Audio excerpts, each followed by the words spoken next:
noite, amada igreja, que a paz do Senhor esteja em cada coração. Tome assento na presença do Senhor, o Senhor está nesse lugar.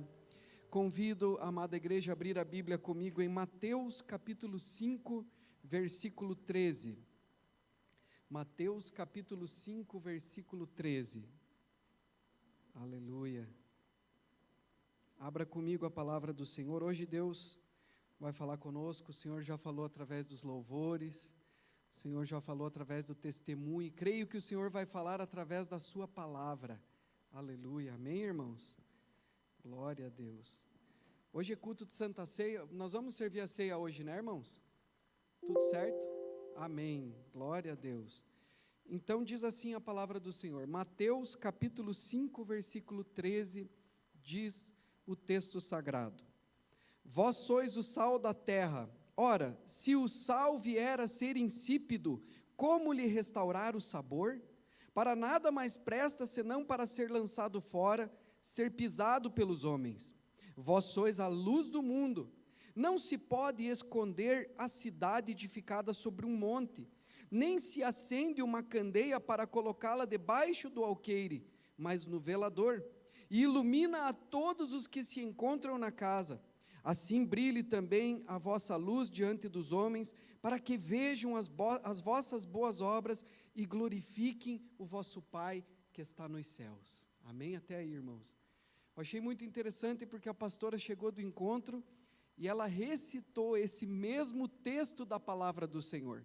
Se nós pegássemos apenas o Evangelho, isso já seria muito difícil, escolhermos por acaso, aleatoriamente, o mesmo texto. E é por isso, irmãos, que eu creio que o Senhor está envolvido com esta mensagem. Eu creio que essa é uma palavra do coração de Deus para o seu coração. E essa é uma palavra que diz respeito à igreja. Nós somos a igreja do Senhor, nós somos o corpo de Cristo. E aqui o Senhor Jesus, Ele está dizendo para os seus discípulos, para a sua igreja. E esse é o caminho de todos aqueles que abraçam o discipulado. Está escrito aqui, vocês são o sal da terra. Se o sal se tornar insípido, sem gosto, sem sabor, para nada mais serve, senão para ser lançado fora e pisado pelos homens. Vocês são a luz do mundo. Não se acende uma candeia para ser colocada embaixo de um alqueire. Esse alqueire era uma medida, um tipo de uma bacia, um tipo de um pote, uma medida de cereais, um alqueire. Então não se acende uma candeia para ser colocada embaixo de um alqueire, mas no velador, para que ilumine a toda a casa. Então esse é o desejo e o Espírito de Cristo em relação à sua igreja, porque Ele próprio é a luz do mundo. Está escrito que o Verbo se fez carne e habitou entre nós, nele estava a vida e a vida era a luz dos homens. A luz resplandece nas trevas e as trevas não prevaleceram contra ele.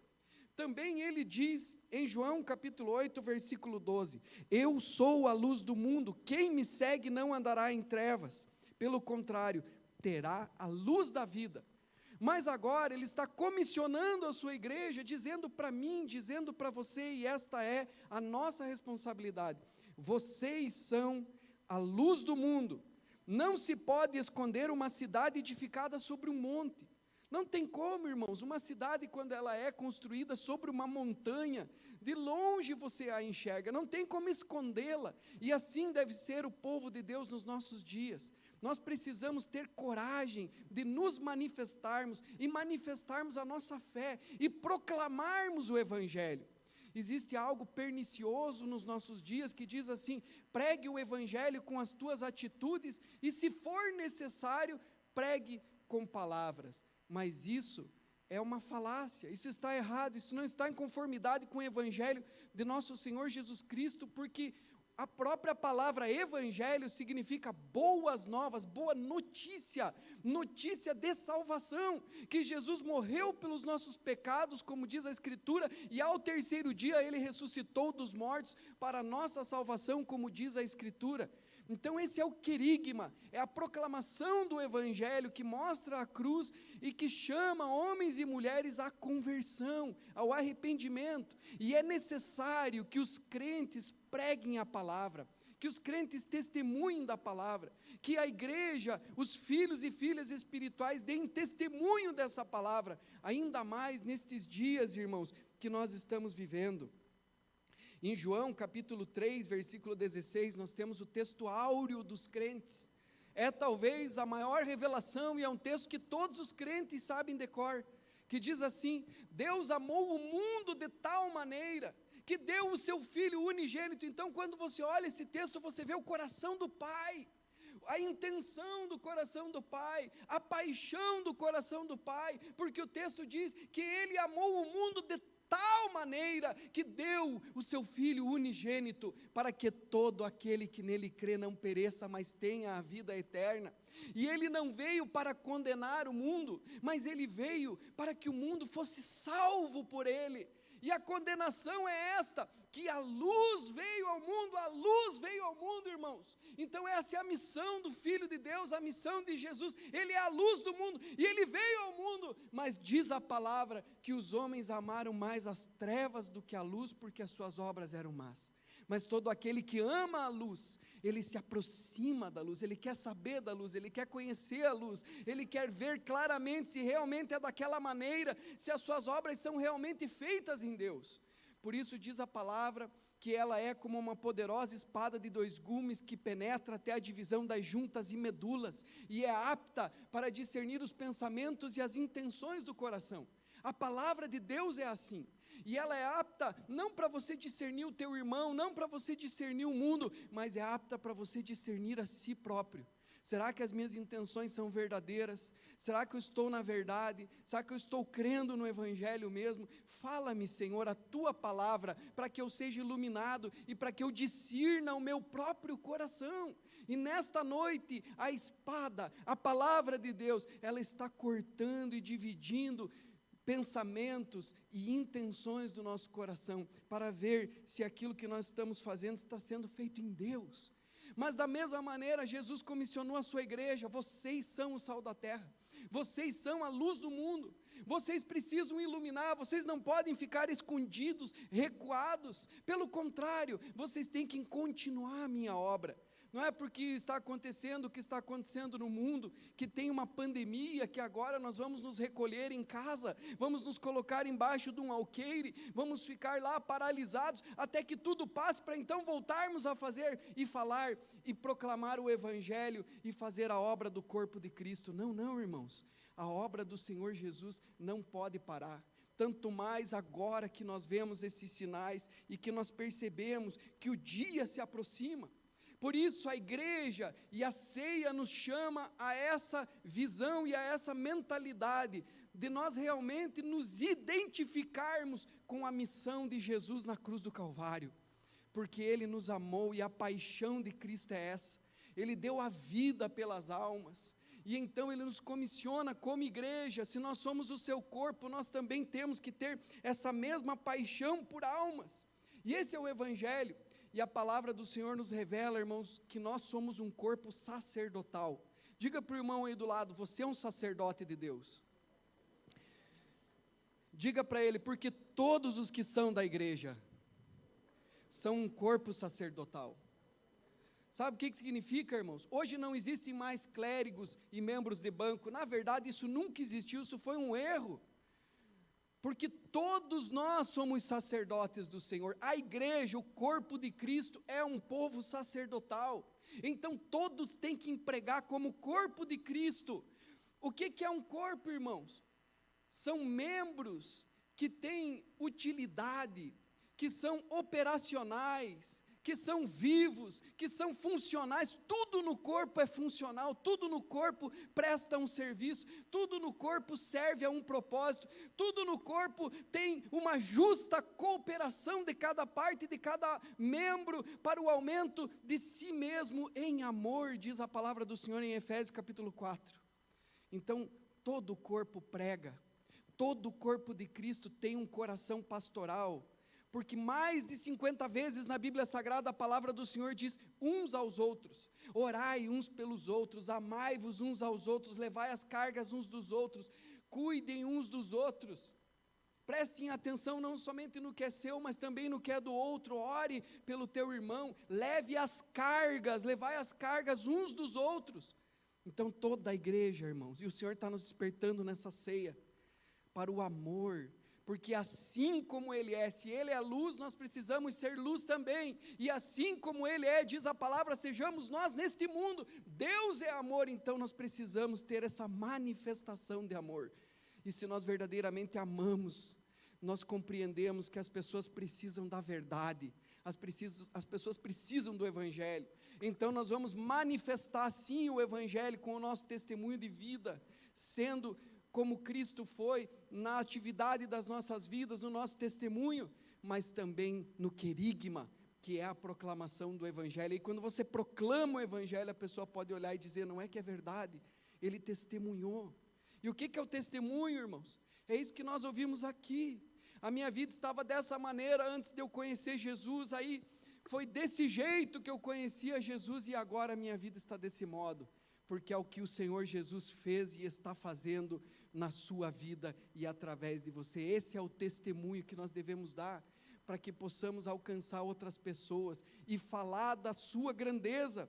Diz em 1 Pedro capítulo 2, versículo 7, para vós outros, portanto, os que credes, é a preciosidade, mas para os descrentes, a pedra que os construtores rejeitaram, essa veio a ser a principal pedra angular, e pedra de tropeço, e rocha de ofensa. Significa, irmãos, que muitas vezes você vai pregar o Evangelho, e as pessoas vão se ofender, talvez até brigar com você, talvez até desmanchar relacionamento, porque você se converteu, mas não tem problema, aleluia, porque para nós o mais importante é estarmos em paz com Deus, e fazermos a sua obra, amém, irmãos? Então não se preocupe em ser agradável, não se preocupe em ser aceito, não se preocupe em ser politicamente correto para não ofender alguém, não, irmão, se preocupe em ser aceito no céu e em dar testemunho de Jesus na terra, porque a palavra do Senhor diz que se algum de nós, se algum dentre vós me negarem na terra, não confessarem o meu nome, não falarem de mim, não disserem o que eu fiz por eles, eu também os negarei diante do meu Pai que está nos céus, e eu não quero isso. Vocês querem isso, irmãos? Aleluia. Bendito seja o nome do Senhor. Então o texto continua dizendo aqui, diz aqui, são estes os que tropeçam na palavra, sendo desobedientes, para o que também foram postos, para a ira de Deus. Vós, porém, sois raça eleita, sacerdócio real, nação santa, povo de propriedade exclusiva de Deus, com um propósito, porque a palavra santo, ela não significa apenas tirado do mundo, simplesmente santificado, mas significa santo, separado para uso especial, aleluia, separado exclusivamente para Deus, para o seu uso, para o seu propósito e para a sua glória, aleluia, isso que significa santo, irmãos. E aqui diz que nós somos separados, santos, nação eleita, povo de propriedade exclusiva de Deus, a fim de proclamardes as virtudes daquele que vos chamou das trevas para a sua maravilhosa luz. Então é o testemunho mesmo, é proclamar as virtudes daquele que nos chamou lá. E eu poderia hoje, se houvesse tempo, dar o meu testemunho, quem eu era e aonde eu estava, irmãos, nas trevas, mais profundas trevas, mas o meu Senhor me tirou de lá, e me transportou para o reino do Filho do seu amor, em quem eu tive a redenção dos meus pecados, aleluia, e hoje eu sou nascido de Deus, e tenho a alegria da salvação, e isso é maravilhoso. O Senhor nos chamou para isso, para proclamar. Vós sim, que antes não erais povo, mas agora sois povo de Deus, que não tinhais alcançado misericórdia, mas agora alcançastes misericórdia, aleluia. Povo sacerdotal, lá no livro de Êxodo, no Antigo Testamento, irmãos, nós vemos toda aquela tipologia do templo, do tabernáculo no deserto, E aí tinha o lugar santo dos santos, que era onde ficava a arca da aliança, os querubins por cima, e só o sumo sacerdote podia entrar. Qual é o papel do sumo sacerdote, ou de um povo sacerdotal? É ficar entre Deus e as pessoas. O sacerdote tem essa missão, ele entra na presença de Deus, e ali ele intercede, ele clama, ele louva, ele serve diante de Deus. E depois ele sai da presença de Deus e ele leva a glória de Deus. Ele proclama, ele prega, ele insta, ele adverte, ele chama homens e mulheres para que venham se arrepender, para que possam conhecer o Senhor e os seus pecados serem perdoados e eles receberem a salvação do nosso Deus. Isso é ser um sacerdócio, irmãos. O sacerdócio é aquele que está por um lado, servindo e representando o povo diante de Deus. Ele leva o povo diante de Deus. Senhor, meu Deus, tenha misericórdia da nossa cidade. Tenha misericórdia da minha mãe, tenha misericórdia do meu pai, tenha misericórdia dos meus filhos. Senhor, eu peço a salvação deles, ó Deus. Eu peço que o Senhor os alcance com a tua graça, que o Senhor toque neles e ora por eles. E aí você sai diante de Deus e representa Deus diante do povo. E você diz para as pessoas, há um caminho, há um evangelho, há uma boa nova, uma notícia. Eis o testemunho, aleluia, essa é a palavra do Senhor, irmãos. E todas essas figuras do Antigo Testamento nós encontramos no livro de Apocalipse, porque agora não são mais figuras, agora são realidades, porque o verdadeiro sacerdócio é o sacerdócio da igreja. Diz aqui, Apocalipse capítulo 4, versículo 5, diz assim, o João, que estava na ilha de Patmos, no Novo Testamento, em Apocalipse, ele teve essa revelação, e ele diz assim, ele viu isso, ele viu o trono, e ele disse, do trono saem relâmpagos, vozes e trovões, e diante do trono ardem 7 tochas de fogo, que são os 7 Espíritos de Deus.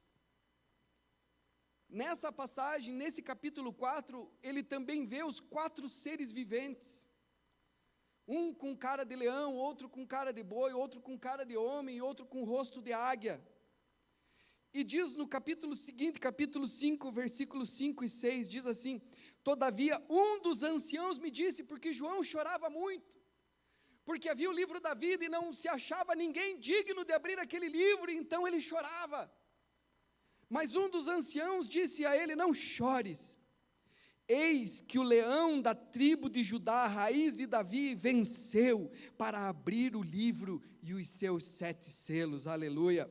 Então vi no meio do trono e dos 4 seres viventes, e entre os anciãos de pé, um cordeiro como tendo sido morto.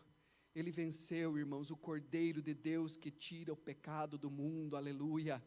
O cordeiro é uma figura de Jesus, o leão é uma figura de Jesus, aleluia. E diz aqui que ele tinha 7 chifres, bem como 7 olhos, que são os 7 Espíritos de Deus, enviados por toda a terra. Os 7 chifres falam da sua autoridade, da sua grande importância, falam da perfeição do Espírito de Deus, falam dos seus atributos, da sua onipotência. Os 7 olhos falam da sua onipresença, do Espírito de Deus, fala da sua onisciência, não há o que ele não saiba, não há o que o Senhor não perscrute. A Bíblia diz, irmãos, que nós não temos de dar contas a alguém que não nos conhece, mas nós daremos contas a um que diante dele todas as coisas estão nuas e patentes, não existe nada encoberto. E esses trovões, relâmpagos e vozes fazem menção ao Sinai, relâmpagos, trovões, correspondem àquela solenidade do Sinai, da lei de Deus e do juízo de Deus sobre os desobedientes. Porque as pessoas diziam assim, pastor, eu acho que tinha um Deus no Antigo Testamento que era mais severo, que tinha mais justiça e juízo, e agora parece que no Novo Testamento veio Jesus fraquinho, morrer naquela cruz, coroa de espinhos, e está lá deitado, todo ensanguentado. Parece um Deus hippie, um Deus bonzinho, um Deus que passa a mão, um Deus só de graça. Não, não, irmãos. O que acontece é o seguinte, nós estamos vivendo num período chamado período interadvento, ou período interadventus, que é entre a primeira vinda e a segunda vinda. Se você ler as parábolas do reino que dizem respeito a esse período, ele é um período em que o Senhor entrega tudo ao governo humano, e os homens governam. e então ele se ausenta. E a coisa acontece, e nós vemos a coisa como está acontecendo nos nossos dias. E ele permite que os homens façam o seu governo, e façam tudo o que nós temos visto de injustiça, de maldade e de coisas ruins que estão acontecendo.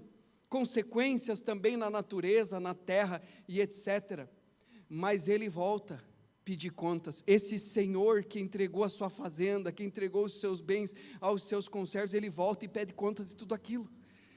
E quando ele voltar, irmãos, a Bíblia Sagrada diz que ele não vai voltar como o Cordeiro de Deus, que tira o pecado do mundo, ele vai voltar como o leão da tribo de Judá, aleluia. E a Bíblia diz que esse Jesus do Apocalipse, esse Jesus da segunda vinda, os seus olhos são como chama de fogo, da sua boca sai uma poderosa espada de 2 gumes, na sua coxa está escrito Rei dos Reis e Senhor dos Senhores. Quando ele aparecer na sua glória, diz a palavra do Senhor, que todo joelho se dobrará, e toda boca, sem exceção, confessará que só o Senhor é Deus, aleluia. Só que daí para muitos irmãos vai ser tarde. Isso é o nosso sacerdócio, porque o Monte Sinai, o verdadeiro Monte Sinai já está fumegando. João viu isso, João viu toda essa figura. João viu relâmpagos, trovões que correspondem a esse Monte Sinai. João viu estes 4 seres viventes que são anjos, que correspondem aos querubins do propiciatório que estavam ali em cima da arca. João viu todas estas coisas. João viu o mar de vidro que corresponde à pia de bronze. João viu as 7 lâmpadas que correspondem ao castiçal de ouro, e é sobre isso que eu quero falar nessa noite, irmãos. 7 lâmpadas que correspondem ao castiçal de ouro, tudo isso está registrado no livro de Êxodo. Os trovões, relâmpagos, as vozes que expressam a solenidade das ameaças do julgamento contra os ímpios, as 7 lâmpadas que expressam a operação do corpo de Cristo, da igreja, pelo poder do Espírito Santo, pregando o Evangelho. Porque nós somos essa lâmpada, esse castiçal com os 7 espíritos, porque diz a palavra do Senhor em Apocalipse, que o Senhor vem e Ele anda entre os castiçais, e os castiçais são a sua igreja, aleluia. A sua igreja tem que iluminar, luz do mundo, e os seres viventes, irmãos, isso é tremendo, esses seres viventes são anjos. Diz o texto sagrado, que um tinha rosto de leão, outro tinha rosto de boi, outro tinha rosto de homem, outro tinha rosto de águia.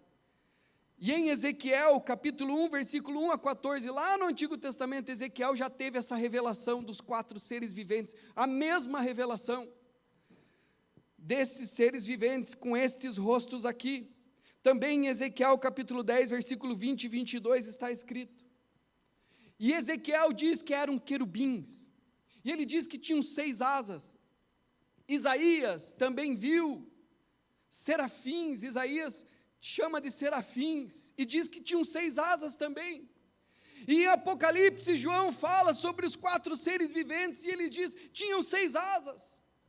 E o que é comum entre eles, que diz a palavra do Senhor, que eles servem diante do trono de Deus, eles estão ali prestando culto diante do trono de Deus. E todos eles dizem, Santo, Santo, Santo é o Senhor dos exércitos, aleluia. Em Isaías, diz a palavra do Senhor que com 2, eles cobriam os pés, que falam da nossa indignidade, do nosso contato ainda com o pecado. Por isso que Jesus lavou os pés dos discípulos. Com 2 asas eles cobriam o rosto, e com 2 voavam, e clamavam uns aos outros, dizendo, Santo, Santo, Santo é o Senhor dos exércitos. Eles cobriam o rosto, porque a glória do Senhor e a sua santidade é tão grande, que eles ficavam constrangidos de olhar diretamente para o Senhor. E esse rosto, irmãos, de leão, talvez seja o que eles próprios estavam observando, contemplando. Com o seu rosto eles viam o leão da tribo de Judá, aleluia. E nós podemos, por analogia, dizer que nós, a igreja, somos da tribo de Judá, porque nós fomos enxertados em na família de Deus, por Jesus, nós nos tornamos filhos por adoção e fomos enxertados na família de Deus, e Jesus é o leão da tribo de Judá, então nós somos da tribo de Judá. Diga para o irmão: e você é de Judá, irmão. Aleluia, bendito seja o nome do Senhor. E o que significam essas imagens, irmãos? Os evangelistas têm uma relação com os evangelhos também, porque Mateus revela Jesus como o Rei dos Reis, o Senhor dos Senhores, o Rei dos judeus. E então ele é isso, irmãos, ele é o Rei, ele é o leão. Em Marcos, ele é revelado como servo sofredor. Aí vem a imagem do boi.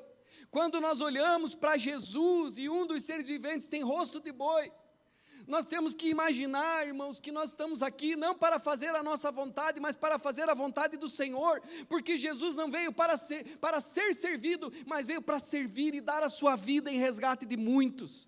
E Ele comissionou a sua igreja com a mesma missão: vocês vão servir, vocês vão fazer a minha obra. E o boi fala disso: aquele que leva as cargas, levai as cargas uns dos outros, amai-vos uns aos outros. É o serviço, é a obra do ministério. E em Lucas, nós vemos o rosto de homem, um deles tinha rosto de homem, porque Lucas fala sobre a imperfeição humana e fala sobre a perfeição de Jesus. Jesus, o homem perfeito, e nós temos que ter a mente de Cristo como igreja, não uma mente mundana, não uma mente apegada nesta vida, não uma mente corrompida com as mentiras e enganos do mundo, mas a mente de Cristo, aleluia. Então essa inteligência espiritual que vem da parte de Deus para nós, e Jesus foi homem perfeito, Jesus se tornou 100% homem. Diz a palavra que ele, sendo Deus, não teve por usurpação, ele era Deus, mas ele se esvaziou da sua divindade, tomando a forma de homem, ele foi obediente, servo até a morte, e morte de cruz. A única diferença, irmãos, é que Jesus, ele nasceu da Virgem Maria, por obra do Espírito Santo. Por isso que ele não tem o pecado original, como nós já nascemos com uma natureza propensa ao pecado. Desde as crianças já estão propensas a encobrir as suas traquinagens com mentiras, porque a raiz do pecado, a propensão já está neles, assim como em nós. Jesus não nasceu com isso, porque diz a palavra do Senhor que ele era semelhante ao primeiro Adão, porque o primeiro Adão foi criado sem pecado, criado por Deus, puro, e então ele escolheu pecar. Jesus, a semelhança do primeiro Adão, também nasceu dessa maneira, por obra do Espírito Santo na Virgem Maria. Ele nasceu ali, talvez o Espírito Santo colocou ali o óvulo já fecundado, e a Maria foi como uma barriga de aluguel, e o Senhor Jesus nasceu puro, nasceu de Deus, e então ele não pecou, e ele escolheu não pecar, porque ele em tudo foi tentado como nós, só que com a diferença de que ele nunca pecou, e por causa disso ele pôde nos substituir na cruz do Calvário, e nos dar esse novo nascimento espiritual, porque todo aquele que crê em Jesus, lhe é dado o poder de ser feito filho de Deus. Amém, irmãos? Hoje nós temos esse poder de sermos feitos filhos de Deus.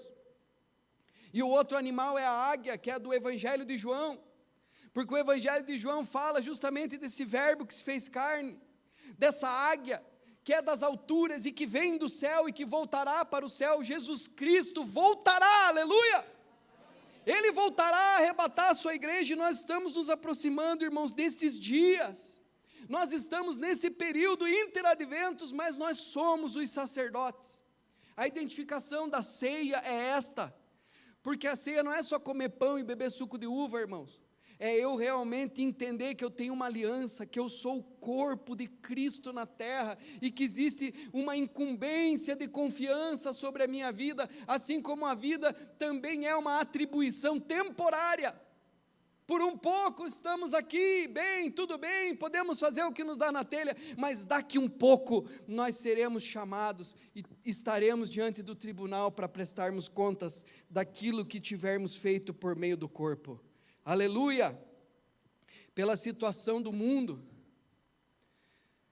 que nós estamos vivendo, nós podemos observar o palco já sendo armado para a manifestação do anticristo. A atual pandemia expôs a fragilidade das nações, inclusive a fragilidade dos governos das nações mais ricas do mundo. Países como os Estados Unidos e os países da União Europeia estão numa guerra com relação às vacinas, para atenderem primeiramente as suas populações. Obviamente, irmãos, que os países mais pobres não terão acesso tão cedo à vacina. E tudo isso está gerando muita divergência. Divergências quanto às políticas, no trato com estas coisas. Uns têm um governo soberano e agem de uma determinada forma, os outros agem de uma outra forma. O outro acha que o certo é de uma outra maneira, e existe uma polarização no mundo inteiro, e tudo isso está cooperando para uma unificação, para um governo único. Existe essa divergência, e essa divergência é muito estranha, e nos leva a desconfiar que os interesses por detrás não são meramente políticos, mas são espirituais. Há de fato, irmãos, um fomento nas entrelinhas para que tudo o que é mundial seja mais aprazível em detrimento do que é nacional, porque eles querem derrubar os governos nacionais para estabelecer esse governo único. E a gente vê, está aí o testemunho, essa história da OMS, a Organização Mundial da Saúde diz isso, não é um órgão legítimo para ditar o que o Brasil tem que fazer ou não, porque cada estado é um estado livre, um estado de direito, que tem um governo próprio, que tem legislações, que tem constituição própria, mas a OMS é a autoridade, e de repente vêm as pessoas e começam a dizer, não, a Amazônia, ela é do mundo inteiro, ela é algo que tem que ser patrimônio do mundo, da natureza, então temos que tirar da soberania do Estado brasileiro. Os irmãos estão entendendo, irmãos? E aí nós vemos a questão do dragão vermelho, a Bíblia fala no livro de Apocalipse sobre o dragão vermelho, sobre o dragão, aliás, que é a antiga serpente, e hoje nós temos o dragão vermelho, que foi o único país que o PIB foi positivo dentro de toda esta crise, e o mundo inteiro já está se dobrando, consumindo coisas. Eu digo para os irmãos, não comprem coisa daquele AliExpress, não comprem coisa disso daí, irmãos, porque quando a gente compra coisa disso daí, a gente está deixando de abençoar a nossa nação e o nosso comércio local, amém, irmãos? Bendito seja o nome do Senhor. E é difícil, irmãos, porque as pessoas têm isso no mundo, essa avareza, essa ganância. Não importa, é mais barato, vou comprar só dessa vez esse produto bem mais barato, para ter, para aparentar, para mostrar, mas tudo aqui, irmãos, é vaidade. E aí nós vemos, por exemplo, os Estados Unidos, um dos países que tinha o zelo pela palavra de Deus, uma constituição cristã, zelo pelos princípios espirituais. Desde o governo eles impunham as mãos sobre a Bíblia, e quando eram empossados, e quando são empossados ainda, eles colocam a mão sobre a Bíblia e juram sobre a Bíblia, que vão guardar os princípios espirituais que vêm da palavra de Deus no seu governo. E na última eleição nós vimos o novo presidente colocar a mão sobre uma Bíblia relíquia de família, porque é exatamente isso que o diabo faz. Agora não é mais aquela Bíblia, embora seja a mesma Bíblia, mas não é mais aquela Bíblia que invoca os preceitos de Deus, a palavra para ser observada pelo governante, não, agora é só uma relíquia de família, como um amuleto, tipo uma ferradura, que vem da pata do cavalo, coloca na casa para trazer um bom presságio, para trazer uma sorte, uma bênção, uma relíquia velha de família. Vamos colocar aqui a mão em cima, como em muitas casas nós vemos a Bíblia como uma relíquia de família. Se você perguntar, você já leu aquela Bíblia dessa grossura? Não, está lá empoeirando, é só uma relíquia de família. O cara nunca pegou, nunca folheou, nunca leu nada que está escrito ali. Talvez no máximo o Salmo 91 aberto, todo empoeirado ali num canto. E é dessa maneira que o mundo está caminhando para o governo único, para o governo do anticristo. Os irmãos estão entendendo, irmãos? E é por isso, irmãos, que a igreja não pode ficar dormindo. É um tempo em que a igreja tem que fazer o seu sacerdócio. Nós somos o sal da terra e a luz do mundo. Nós percebemos coisas que antes eram tabu, hoje são normais. Eu estava ontem assistindo um filme com a minha filhinha Helena, um filme meio infantil, de comédia, e de repente as duas heroínas chegavam na casa da mãe de uma delas, da avó, aliás, não era nem mãe, duas heroínas chegavam na casa da avó, e elas queriam contar que elas eram as heroínas por detrás das máscaras e etc., e elas disseram: ó, avó, nós temos que contar uma coisa, um segredo para a senhora. E ela disse: graças a Deus, vocês estão namorando. Misericórdia, irmãos. Vê se precisa esse fomento, irmãos. Uma coisa horrível. Uma senhora idosa achando normal e incentivando. Aí eles disseram: não, é outra coisa, a gente gosta de homem. Se vocês vieram me dizer que vocês são as heroínas, isso eu já sei faz tempo. Achei que vocês iam me dar uma boa notícia. Olhe bem, irmãos. Diga misericórdia, irmãos.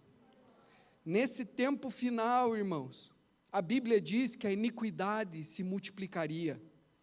Existe uma pandemia de Covid-19, mas também existe uma pandemia da iniquidade, que é a pandemia das mentiras, da desinformação, confundindo as pessoas e levando-as ao engano.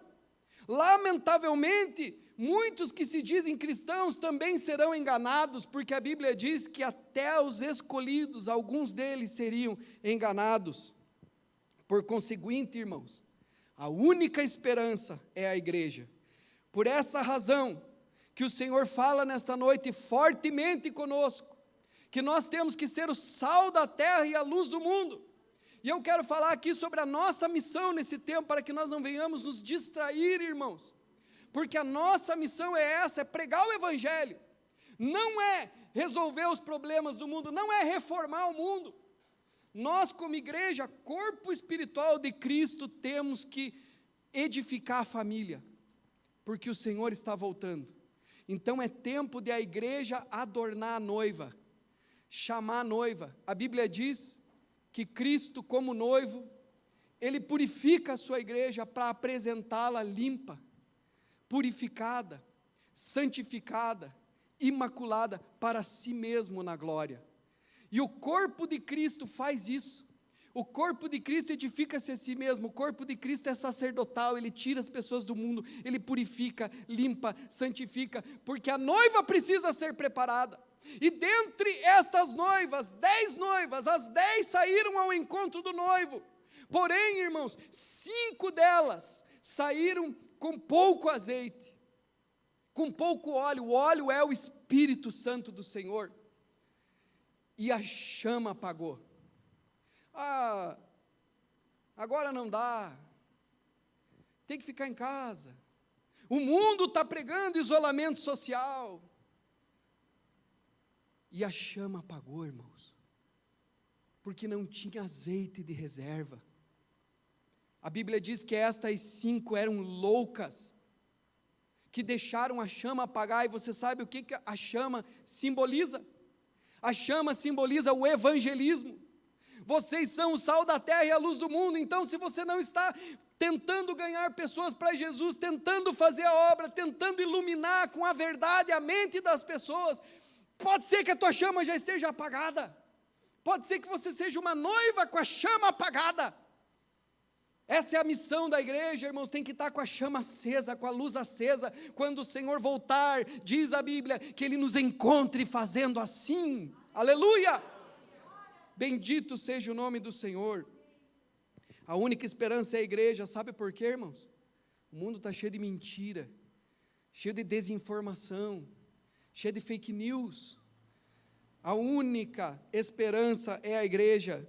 1 Timóteo 3,15, na parte B do versículo, diz que a igreja, ela é a casa de Deus, que é a igreja do Deus vivo, o baluarte, a coluna e a firmeza da verdade. é a igreja. A igreja tem a verdade. A igreja tem a clareza. A igreja é a casa do Deus vivo, a coluna e o baluarte da verdade. Por isso, irmãos, valorizem a vida comum da igreja. E quando eu falo da vida comum da igreja, eu não falo do culto, porque muitas pessoas até vêm no culto, ou até ouvem o culto pela internet, mas a vida comum da igreja, irmãos, é fazer a obra, é ser igreja, ser corpo, estar na vida da igreja, ser pastoral, ser de oração, ser da palavra, ser um ministro do mercado para este mundo, nas células, nos círculos de oração, aonde a igreja se reunir, porque pode ser, irmãos, que daqui um pouco nós não possamos mais, por decreto, nos reunirmos publicamente, mas a igreja não pode parar, amém? Quem pode glorificar o Senhor? A igreja tem que continuar, irmãos, não importa, irmãos, a noiva tem que continuar acesa, aleluia. Em Efésios, irmãos, para encerrar, existem algumas características, aspectos importantes da igreja.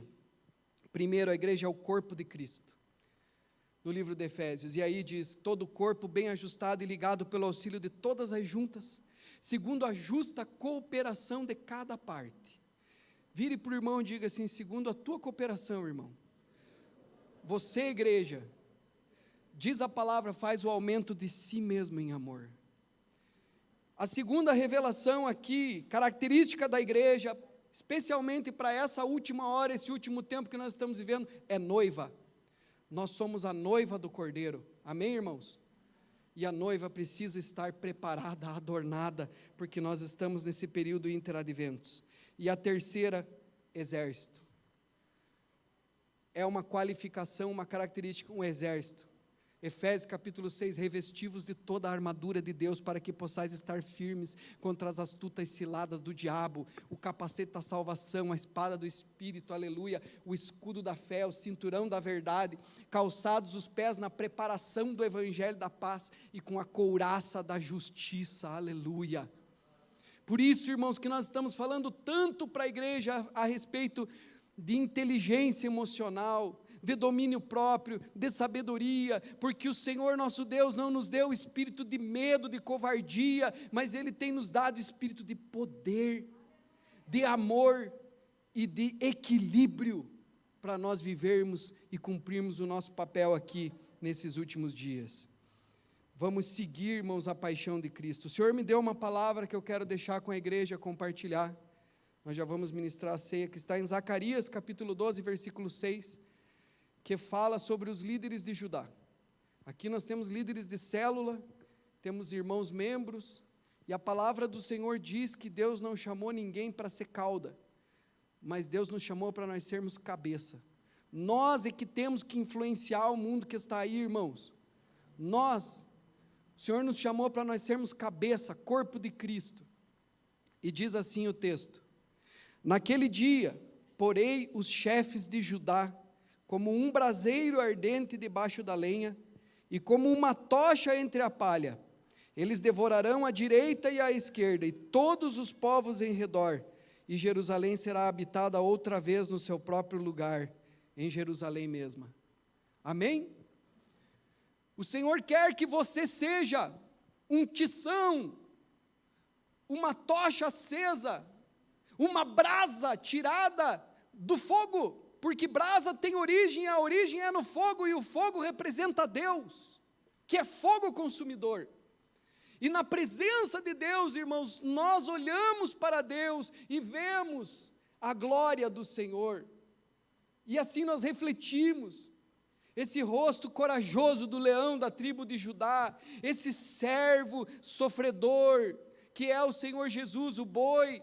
Nós refletimos a mente de Cristo nesse mundo, nós refletimos a visão da águia neste mundo, proclamando o evangelho do nosso Senhor Jesus, e o Senhor quer que cada um dessa igreja seja uma brasa acesa, que tem origem no fogo, para ser colocada embaixo da lenha. Amém, irmãos?